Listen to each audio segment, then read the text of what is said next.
వేసి మీద ఎవరో అందరూ వచ్చి రాళ్ళు వేస్తూ ఉంటే తప్పకుండా వెయ్యండి, ఆవిడ నేరమే చేసింది.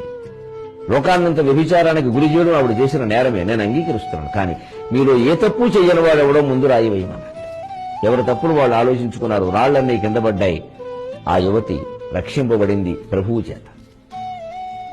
వీళ్ళు వెళ్ళిపోయారు. తర్వాత యేసుక్రీస్తు మహానుభావుని యొక్క మాటలు అలా ఉంటాయి. అమ్మి నేను కూడా నీ మీద రాయి వేయజాలను అన్నాడు. ఎంతటి మహానుభావుడండి! మతం ఏదైతే, దేశం ఏదైతే అండి, నీతి నేర్చుకోవడానికి ముందు ఆ వేశ్య ఆ మోకాళ్ళ మీద కూర్చుని ఎంత బాధపడి ఉంటుంది, ఎంత పశ్చాత్తాపడి ఉంటుంది. ఆవిడ వృత్తి దోషం అనిపిస్తే ఆవిడ మానేసేలా చేశాడు ప్రభు. అంతేకాని రాళ్ళు వేసి తిట్టా మనం బాధ పెట్టేసి అలా మానతారు ఎవరైనా? ఇంట్లో పిల్లలు తిడితే మానడం లేదే, పైగా ఇంకా ఎక్కువ చేస్తున్నారు. బయట వాళ్ళు ఎందుకు మానతారు? ఇలాంటివి మత గ్రంథాలలో చాలా ఉన్నాయి. అది బైబిలా, ఖురానా, గీత మనకు అనవసరం. మంచి విషయాలు మనం ప్రచారం చేయాలి.